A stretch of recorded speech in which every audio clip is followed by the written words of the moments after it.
Hello, and welcome to Travel Babble with Basha. I am Basha, your hostess, as we look at the Resort at the Port in Port Canaveral, Florida. Resort at the Port is a Radisson hotel that I have stayed at several times, generally before I'm getting ready to go on a cruise. It is only about 10 minutes by car from the cruise terminals, and it's very convenient. As I said, I've stayed there several times. Let me tell you a bit about my experiences, give you some review.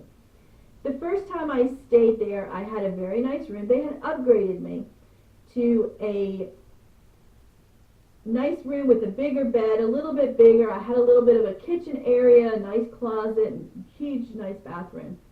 Really enjoyed it. I was tired by the time I got there that evening, and I really didn't want to do much other than just hang out in my room, so it was nice to have that upgraded room. I went to sleep comfortable. I had pillows, the blankets, the bed was very comfortable. I woke up in the morning and I walked over to go to the bathroom and then to look at something out of the refrigerator area, and I noticed in the floor a big pile of something. And I looked up and I noticed the ceiling had caved in. Luckily, because I had been tired the night before, I had not put anything in the closet. So it was right at the door in the entrance to the closet, but I had nothing in there, so my stuff did not get hit. But I was a little confused because I could tell everything was wet, so I wasn't sure what happened, but I took some pictures. After I had woke up and was ready, I went to the front desk to let them know about it. They were very apologetic. They wanted to make everything right. They took the pictures that I had. The lady I was speaking to went back in the back to talk to her supervisor. They talked to maintenance. They came back and they said they were going to move me to another room. They asked me if I had any preferences. I said, I'd like to stay in the general vicinity I was in just for ease of movement. So they moved me. It was actually just across the hall. They moved me into a very nice one-bedroom with a living room, with a big, huge whirlpool tub. So I had already been upgraded. I got upgraded again. The nice thing, too, is when I went from the desk and I went back to my room, maintenance was already there. They were already looking into it. They helped me move my luggage. I had not unpacked much the night before, but they helped me grab what they could. We moved it. I was just basically going right across the hall. They moved my stuff with me, and then they were going to fix it. I was very happy with the way they handled the situation. They also gave me a partial refund for that first night, which was also nice. I really enjoyed my stay there. I did stay that second night. I enjoyed that big room. Let me tell you, I made use of that tub simply because it was there. It wasn't something I needed, but it was a nice to have, so I made sure that I made use of it and got my money's worth.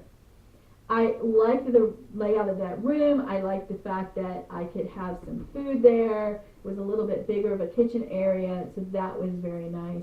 I stayed in the room. I relaxed a lot. Another time when I stayed there, I got just a basic room, and again, it was fine. It was, a one-size bed with just a regular bathroom, regular sink area. I did have a microwave and a small refrigerator in the room, and that was fine. Nothing fancy, but it was good. Now, some little things about the resort at the port. The walkways to get back to the room. So it's kind of spread out, and you walk on these like brick or cobblestone walkways. If you are taking a lot of luggage, it can be difficult. It is very bouncy. It's very hard to get your luggage to go across them. The second time I was there, I knew that, so I tried to pack my luggage to make it easier to transport back, but it is something to be aware of. Another thing to think about, I couldn't figure out on my one visit why the lady kept showing me, and I appreciate that they're showing me how to get to my room. I was going to be on an upper floor this time. But she was showing me where the elevators were, and I thought, I can find the elevators when I get there. That's not a big deal. I was tired. I just wanted to get to my room. I should have paid more attention. Turns out I was in a room that was in the 800 block. So their rooms are basically in blocks. And I was in the 800 block. And I thought, there'll be an elevator there. Well, there wasn't.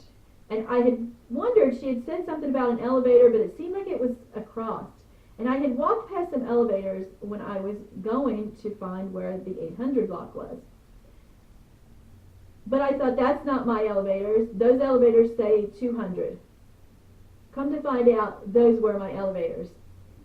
If I hadn't been tired, I might have, looked more. And the fact that the cobblestones, and I was having troubles with my luggage, even though I wasn't having as much trouble as I'd had in the past, I had to backtrack. Then I got to those elevators, and I realized that I had to take the 200 block elevators up to get to the upper level of the 800. There were stairs.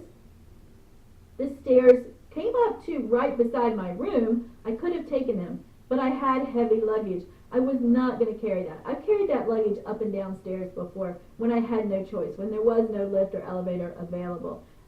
But I wasn't going to do that. I was going to have to take several trips to do it. I got in the elevator, I went up, and I was able to easily get to my room. So make sure that you check out the map of the hotel to figure out, if you're going to be upstairs, where those elevators for you are. They may not be in your block. They may be somewhere else. Other things. There's a big area there's a tiki bar, there's tables, and there's a really nice pool. And the pool does get busy. There's a lot of pool. It's very nice. The tiki bars sometimes get busy at night too. But again, it's a nice place to hang out. I will tell you, when you come into the lobby, a lot of times there will be massive crowds. Now, one of the things I say is, most of the people going there are staying either before or after a cruise. So if you're staying here before a cruise, look at it as a way to get used to massive crowds, because you're going to see the crowds on the ships. Let's see the crowds here.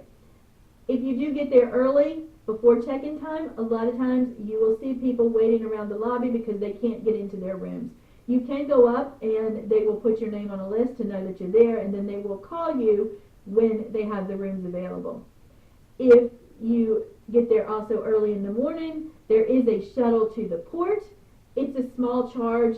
I think I paid about $6 to take the shuttle to the port. It was well worth it for that.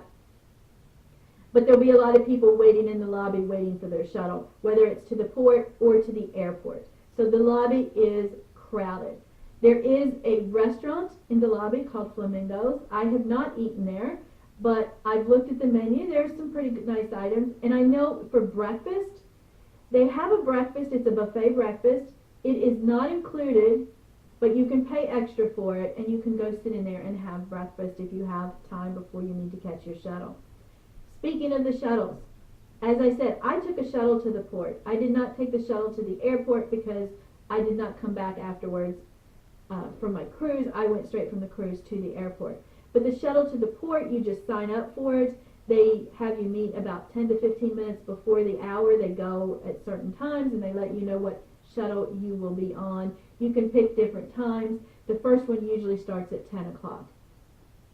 Very easy. They have the shuttle bus, and then usually they have another van that they're pulling behind where they put your luggage in. So my advice is just make sure you see your luggage, go in and then get on the shuttle bus.